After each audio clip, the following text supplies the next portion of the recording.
मेरा नाम है केशव नारंग और इस वीडियो में हम बात करेंगे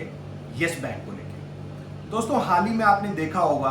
कि किस तरीके से ये स्टॉक प्राइस यस बैंक का 400 रुपये का स्टॉक प्राइस लगभग आज 14 या 15 रुपये पे ट्रेड कर रहा है। और इस बीच बहुत सारी घटनाएं भी घटी इस बैंक के साथ, जिसकी वजह से आज ये शेयर प्राइस इतना ज़्यादा इस बैंक का टूट गया। दोस्तों, क्या रीज़न रहे, इन सारी बातों को इस वीडियो में हम जानेंगे। और क्या यस बैंक यहाँ से बाउंस बैक कर पाएगा, क्या ये अपने पुराने लेवल्स को दोबारा अचीव कर पाएगा, और क्या फंडामेंटल वे में भी अगर हम देखें तो क्या यस बैंक उस पुराने वाले अपने ब्रांड इमेज या उस पहले वाले लेवल पे खड़ा हो पाएगा। दोस्तों, आइए दोस्तों समझते हैं हम इन सारी चीजों को इस वीडियो में। तो दोस्तों, अगर यस बैंक के बारे में बात करें उससे पहले मैं आपको ये कहना चाहूंगा, अगर आप इस तरीके के और भी वीडियोस देखना चाहते हैं और अगर ऐसे सारे टॉपिक्स में इंटरेस्ट रखते हैं तो इस चैनल को जरूर सब्सक्राइब कर लें और इस वीडियो को ज्यादा से ज्यादा लोगों तक शेयर करें ताकि बाकी लोग भी सारी चीजों को समझ पाएं। और दोस्तों, मेरा क्या टेक्निकल और फंडामेंटल व्यू है वो सब जानने के लिए आप वीडियो को अंत तक जरूर देखें। दोस्तों, अब बात करते हैं यस बैंक के बारे में। यस बैंक के बारे में सबसे पहले थोड़ा सा मैं आपको इसकी हिस्ट्री के बारे में समझाता हूं कि किस तरीके से यस बैंक स्टार्ट हुआ और क्या क्या चीजें इसके साथ घटी। दोस्तों, अगर सबसे पहले मैं देखूं 2004 के अंदर आरबीआई ने 2 प्राइवेट बैंक्स को इंडिया के अंदर लाइसेंस दिया। जो सबसे एक बैंक था उस समय कोटक महिंद्रा बैंक, दूसरा बैंक था यस बैंक। तो 2004 के अंदर जब ये राणा कपूर जिन्होंने ये बैंक को फाउंड किया था, ये 2 ब्रदर्स थे, राणा कपूर और अशोक कपूर, ये दोनों लोगों ने ये बैंक 2004 के अंदर स्टार्ट किया। और 2008 के, अगर मेरे को ठीक से याद हो तो 2008 के अंदर इनका एक आईपीओ आया था यस बैंक का। और वहां से बढ़ते बढ़ते इतना ज्यादा ये बैंक ग्रो कर गया और धीरे धीरे ओवर द टाइम इनकी लोन बुक इतनी ज्यादा ग्रो कर गई कि एक टाइम ऐसा भी लोगों ने देखा कि बहुत लोग बाजार के अंदर ये वाली बात भी बोलने लगे कि ये शायद नेक्स्ट एचडीएफसी बैंक बन जाएगा। आपको अगर ध्यान नहीं होगा, जो लोग स्टॉक मार्केट में अभी आए हैं उनको शायद ये चीज पता नहीं होगी, लेकिन जो लोग पुराने लोग हैं, जो 2012-13 के अंदर या 14 के अंदर थे, इवन 16 तक भी, जब ये सारी चीजें नहीं घटी थी, उससे पहले यस बैंक को नेक्स्ट एचडीएफसी बैंक से कंपेयर करा जाता था। तो दोस्तों, जब ये सारा पीरियड उस समय चल रहा था तो एक मेजर घटना जो यस बैंक के साथ हो रही थी, जिसकी तरफ किसी का भी ध्यान गया नहीं, वो एक मेजर घटना थी कि 2016, 17 और अगर 18 की भी हम बैलेंस शीट देखें यस बैंक की, और उसमें अगर मैं लोन की ग्रोथ देखूं with compare to other private sector banks, तो यस बैंक बहुत तेजी से लोन ग्रोथ शो कर रहा था। वहीं यस बैंक और कंपेयर करें एचडीएफसी बैंक और एक्सिस बैंक से, तो अगर एचडीएफसी बैंक और एक्सिस बैंक और इवन आईसीआईसी बैंक, इन सारों की अगर लोन ग्रोथ 2016, 17 और 18 में 20% की रही, तो इन्होंने अपनी लोन ग्रोथ में 50%, 60% और 70% का भी लोन ग्रोथ दिखाया। तो दोस्तों, उस समय ये किन लोगों को लोन दे रहे थे? ये वही सारे लोन्स थे जो हमें आज की डेट में अभी पिछले 1 साल में पता चले, जो लोग इसको रिपे नहीं कर पाए। उस समय बैलेंस शीट पे बहुत तेजी से लोन की ग्रोथ दिख रही थी, बैंक बहुत तेजी से ग्रो कर रहा था, और किसी ने उस समय फंडामेंटली ये नहीं सोचा कि यस बैंक को ऐसे कौन से बोरोवर मिल रहे हैं मार्केट के अंदर जो एचडीएफसी बैंक, एक्सिस बैंक और बाकी बैंक्स को नहीं मिल पा रहे हैं। दोस्तों, हमें बाजार के अंदर, शेयर मार्केट के अंदर यही सारी चीजों को देखना होता है कि किस तरीके से बैलेंस शीट्स के अंदर कुछ ऐसा एक्सेप्शन तो नहीं हो रहा जो पूरे सेक्टर में ना हो रहा हो। दोस्तों, यही सारी चीजें उस समय यस बैंक के साथ हो रही थी। दोस्तों, थोड़ा और आगे चले, उसके बाद 17-18 का जब पीरियड निकला तो उसके बाद एकाएक आरबीआई का एक ऑर्डर आया, जिसमें जो राणा कपूर जो को-फाउंडर थे और सीईओ भी थे यस बैंक के, उनका एकाएक इन्होंने आगे का जो टर्म एक्सटेंड होना था, हर एमडी का जो एक टर्म एक्सटेंड होता है हर 3 साल के बाद, वो उन्होंने रोक दिया। और आरबीआई ने यस बैंक के मैनेजमेंट को ऑर्डर दिया नया सीईओ चुनने का। इवन उन्होंने उसके बाद कुछ एक्सटेंशन के लिए भी बोला, बट वो भी उनका खारिज हो गया और उसके बाद एक नए सीईओ की तलाश करने के लिए आरबीआई ने बोला। दोस्तों, उस समय स्टॉक प्राइसेस बहुत तेजी से नीचे आने लगे, क्योंकि ऐसा मार्केट के अंदर माना जाता था कि Yes Bank is equal to Rana Kapoor Rana Kapoor is equal to Yes Bank, मतलब कि अगर राणा कपूर रहेंगे तो ही यस बैंक ग्रो करेगा, नहीं तो यस बैंक उतनी तेजी से ग्रो नहीं कर पाएगा। कुछ इस तरह की पर्सनैलिटी राणा कपूर की यस बैंक को लेके थी। दोस्तों उसके बाद जब बहुत स्ट्रिक्ट ऑर्डर आरबीआई के आए और एक्सटेंशन के लिए बिल्कुल आरबीआई ने मना कर दिया, तो उसके बाद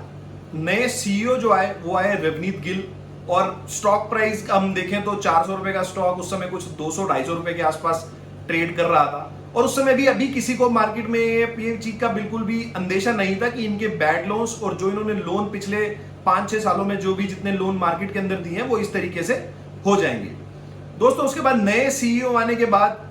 बहुत लोगों को लगा शायद यहां से प्रॉब्लम सॉल्व हो जाएंगी, लेकिन रियल प्रॉब्लम कुछ और ही थी। बहुत सारे लोगों को लगा शायद प्रॉब्लम सॉल्व हो जाएगी और बहुत सारे लोगों ने इसमें इन्वेस्ट करने का भी मन बनाया, और बहुत सारी मार्केट के अंदर रिकमेंडेशन भी आई कि इसके अंदर पैसा इन्वेस्ट किया जा सकता है, और स्टॉक प्राइस ने भी उस समय एक बाउंस बैक दिया। लेकिन वो दोबारा से एक सेल करने का मौका था, क्योंकि नए सीईओ जब आए रवनीत गिल, उन्होंने भी बहुत कोशिश की कि नए इन्वेस्टर से मिला जाए, नए इन्वेस्टर का पैसा बैंक के अंदर इन्वेस्ट किया जाए ताकि बैंक को दोबारा रिवाइव करा जाए। लेकिन अगर वो पूरा टेन्योर भी देखूं तो लगभग 9 से 12 महीने का उनका पूरा टेन्योर रहा, और वो भी कुछ ऐसा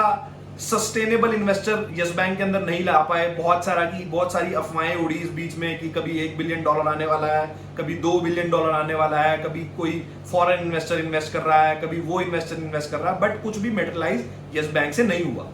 और जब सिचुएशन बहुत ज्यादा खराब होने लगी तो इन द एंड मार्च 2020 में आरबीआई और गवर्नमेंट को बीच में आना पड़ा, और यस बैंक को बेल आउट किया गया। और तो दोस्तों बेल आउट करने के बाद इसको एसबीआई की एडमिनिस्ट्रेशन दी गई, और नया जो पहले वाले सीईओ थे रवनीत गिल,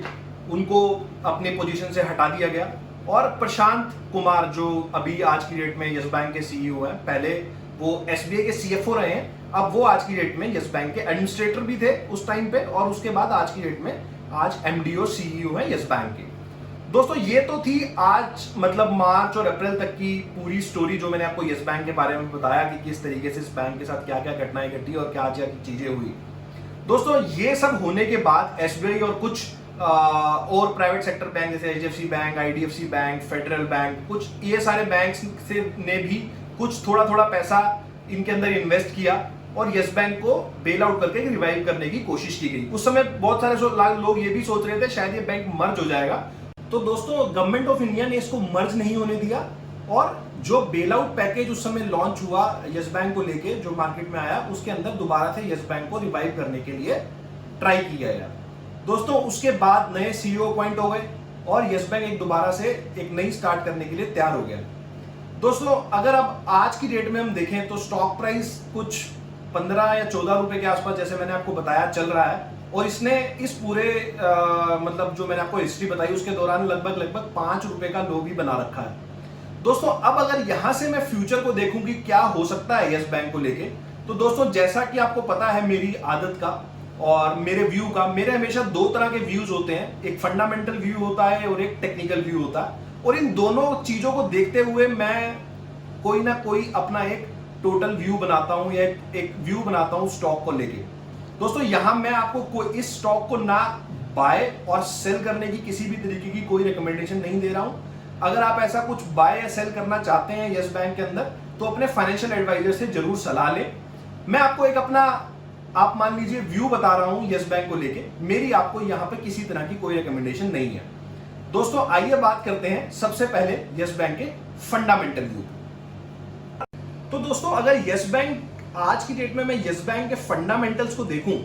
तो सबसे पहले इसकी बैलेंस शीट को हम देखते हैं कि आज की डेट में बैलेंस शीट पे क्या हो रहा है। दोस्तों यस बैंक का डिपॉजिट मार्च से पहले, ये सब जो इसका बेल आउट का जो पूरा प्रोग्राम हुआ उससे पहले मैं देखूं तो यस बैंक के अंदर लगभग 2 लाख करोड़ रुपए से भी ज्यादा के डिपॉजिट्स यस बैंक में थे। और इसके होने के बाद, ये पूरा जो बेल आउट हुआ उसके होने के बाद डिपॉजिट्स का अगर आप सिनेरियो देखेंगे इनके Q1 और Q2 के रिजल्ट्स में, वो लगभग 50% हो गए हैं। मतलब 2 लाख करोड़ का डिपॉजिट आज 1 लाख करोड़ के आसपास इनका डिपॉजिट चला गया था। तो इतना मेजर लेवल पे इनके डिपॉजिट के अंदर श्रिंक हुआ, क्योंकि एकदम से बहुत तेजी से लोगों ने पैसा निकाला उस पूरे मॉरेटोरियम के बाद, जो आरबीआई ने 15 से 20 दिन का इनके ऊपर लगाया था, जब आप सिर्फ कुछ ही अमाउंट अपने अकाउंट से विड्रॉ कर सकते थे। तो वो हटने के बाद इमीडिएटली बहुत पैनिक में आ गए लोग और इमीडिएटली लोगों ने पैसा बैंक के अंदर से निकालना स्टार्ट कर दिया और 50% आप डिपॉजिट में रिडक्शन देख सकते हैं यस बैंक के। उसके बाद जो थोड़ा सा मैंने जंप देखा इनकी Q2 के रिजल्ट्स में, कुछ वहां पर कुछ डिपॉजिट्स के अंदर कुछ आपको इंक्रीज देखने को मिलेगा, बट मेजर अगर मैं देखूं तो 2 लाख करोड़ के हिसाब से, मतलब 2 लाख करोड़ का जो पहले वाला एक डिपॉजिट का सिनेरियो था, वहां से आज की डेट में भी हम बहुत नीचे खड़े हैं। तो पहला पॉइंट तो मेरा आपको ये रहेगा फंडामेंटली कि आप इसकी डिपॉजिट ग्रोथ को बहुत क्लोजली मॉनिटर करें कि बैंक क्या मार्केट के अंदर डिपॉजिटर्स जितने भी हैं उनका भरोसा जीत पा रहा है। तो दोस्तों पहला पॉइंट तो हुआ ये डिपॉजिट्स को लेके। दूसरा, अगर आप यस बैंक को अगर आप इसके फंडामेंटल्स को थोड़ा और गहराई में अगर मैं इसके जाऊं, जितना मैं स्टडी कर पाया हूं, दूसरा पॉइंट मेरा यहां पर है दोस्तों, वो है कासा रेशियो। दोस्तों कोई भी बैंक जो आज की डेट में काम करता है और बैंक का जो मेन बेसिक बिजनेस है, बेसिक बिजनेस बैंकिंग का होता है take deposit and lend money. मतलब एक तरह से वो पैसा लेगा और एक जगह से पैसा देगा और इसके बीच के स्प्रेड को बैंक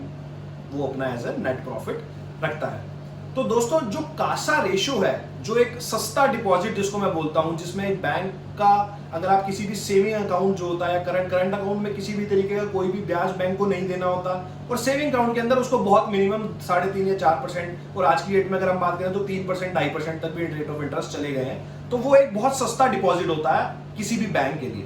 तो अगर यस बैंक का अगर आज की डेट में आप कासा रेशियो देखोगे अक्रॉस दी बैंकिंग सेक्टर या across the all the private sector banks, जो एक स्टैंडर्ड है वो है कुछ 40% के आसपास। तो दोस्तों यस बैंक का अगर आप कासा रेशियो देखोगे तो 40% आज की डेट में यस बैंक का कासा रेशियो इससे बहुत बिलो कासा रेशियो है, कुछ 25 या 26% के आसपास आज की डेट में यस बैंक का कासा रेशियो है। तो आपको यस बैंक का कासा रेशियो भी बहुत क्लोजली मॉनिटर करना है, क्योंकि जितना ज्यादा किसी बैंक का कासा रेशियो होता है उसकी टोटल डिपॉजिट बुक का उतना ही उसका प्रॉफिटेबिलिटी ज्यादा होती है उस बैंक की। तो दोस्तों अगर आज मैं आपको वैसे एक छोटा सा आपको यहाँ पे वो भी बता देता हूँ कि आज की डेट में सबसे ज्यादा कासा रेशियो आज की डेट में कोटक महिंद्रा बैंक का है, जो मेरे को लास्ट अगर ध्यान हो तो अक्रॉस कुछ 56 या 57% के आसपास उनकी टोटल बुक का कासा रेशियो कोटक महिंद्रा बैंक का आज की डेट में है। तो दोस्तों एटलीस्ट आपको यस बैंक का कासा रेशियो अगर 40% तक हो जाता है और इसकी डिपॉजिट की जो बुक है वो कुछ 2 लाख करोड़ जो प्री बेल आउट से पहले वाली बुक थी, अगर वहां तक पहुंच जाती है तो एक ये बहुत अच्छा सिग्नल होगा और बहुत पॉजिटिव सिग्नल होगा इस बैंक के लिए। हालांकि ये बहुत मुश्किल है वहां तक पहुंचना और it will take more time, और टाइम के साथ शायद चीजें इंप्रूव हो भी जाए।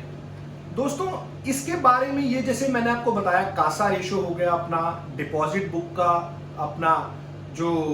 इनका ग्रोथ है, ये दोनों चीजें आपको यहाँ पर मॉनिटर करनी है। उसके साथ साथ जैसे अगर आपने अभी रिसेंटली देखा है कि इन्होंने एक एफपीओ का अनाउंसमेंट किया था जिसमें इन्होंने लगभग 15,000 करोड़ वहां से भी रेस किया और उसके अंदर एक इनको एंकर इन्वेस्टर भी मिला है। तो इस तरीके से क्या कोई नया इन्वेस्टर भी आता है आने वाले 2 महीने 6 महीने या 1 साल के अंदर यस बैंक में इन्वेस्ट करने के लिए, इसके ऊपर भी आपको एक क्लोज मॉनिटरिंग रखनी है।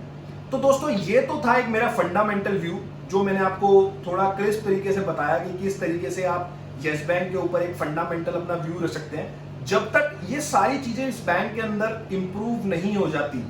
तो तब तक मैं ये नहीं मान सकता कि यस बैंक ग्राउंड लेवल पर इंप्रूव हो रहा है। तो दोस्तों अब हम बात करेंगे यस बैंक के ऊपर टेक्निकल व्यू, इसके चार्ट्स किस तरीके से दिख रहे हैं। दोस्तों आइए जानते हैं इसके टेक्निकल व्यू के बारे में कि किस तरीके से ये स्टॉक और स्टॉक के चार्ट्स किस तरीके से क्या कहना चाह रहे हैं। आइए दोस्तों समझते हैं टेक्निकल व्यू को। दोस्तों टेक्निकल अगर मैं बात करूं तो यहां पर मैं आपके सामने 3 तरह के चार्ट्स आपके सामने आपको दिखाना चाहूंगा कि किस तरीके से यहाँ पर किस तरह के मूवमेंट्स हो रहे हैं। तो पहला हम यहाँ पर अपना डेली चार्ट्स, दूसरा हम अपने वीकली चार्ट्स और इसके मंथली चार्ट्स के ऊपर देखेंगे। दोस्तों सबसे पहले अगर मैं इसका डेली चार्ट खोलूं तो जिस तरीके से आप यहाँ पर देख सकते हैं कि किस तरीके से ये लोअर हाई लोअर लोज बनाता जा रहा है और इसने जो एक अपना ऑल टाइम लो जो 5 रुपए का, जैसा कि मैंने आपको बताया था, वो बना दिया है। और उसके बाद यहाँ पर एक साइडवेज मूवमेंट चल रही है। उसके बाद एक मेजर जंप आया था जब इन सारे बैंक्स ने इसके अंदर इन्वेस्ट किया था, कुछ 60-70 रुपए के आसपास आप देख सकते हैं पहुंच गया था। और उसके बाद फिर एक डाउन टर्न आया और आज की डेट में पिछले 1-2 महीने से ये यहीं अपना साइडवेज मूवमेंट कर रहा है। वहीं अगर वीकली चार्ट्स अगर आप देखेंगे तो वहां भी कुछ ऐसी सी पिक्चर दिख रही है कि एक वो ऑल टाइम जो 5 रुपए का लो लगा था, उसके बाद यहाँ पर भी एक उसी तरह की साइडवेज मूवमेंट चल रही है। और वहीं पर ये स्टॉक कभी 17-18 रुपए पहुंच जाता है, कभी इसमें लोअर सर्किट लगने लग जाते हैं। इस तरीके की मूवमेंट इसमें कुछ टाइम से चल रही है। और मंथली चार्ट्स के बारे में अगर हम बात करें तो वो भी कुछ इसी तरह की पिक्चर्स हमें शो कर रहे हैं। तो दोस्तों अगर चार्ट्स को हम देखें और एक टोटल इसमें से मैं कंक्लूजन ड्राइव करने की कोशिश करूं तो यहां पर हमें ये समझ में आ रहा है कि आज की डेट में यस बैंक एक साइडवेज मूवमेंट दे रहा है और एक वेट कर रहा है किसी तरीके की ग्राउंड पे किसी ना किसी तरीके की कोई पॉजिटिव मूवमेंट होने की। तो दोस्तों मेरा आपको यहां पर ये व्यू रहेगा कि अगर ये ऊपर की तरफ, अगर डेली चार्ट्स को मैं देखूं तो 18 रुपए के ऊपर अगर ये चला जाता है, डेली चार्ट्स पे एक ब्रेकआउट दिखता है जो इसका लास्ट हाई है, मैं देखूं तो यहाँ पर 18 रुपए का एक मेरे को हाई दिख रहा है। अगर ये इसके ऊपर जाके थोड़ा टाइम ट्रेड करना शुरू करता है तो वो एक अच्छा लेवल हो सकता है यहाँ से बाइंग करने का। पर दोस्तों जिस तरीके से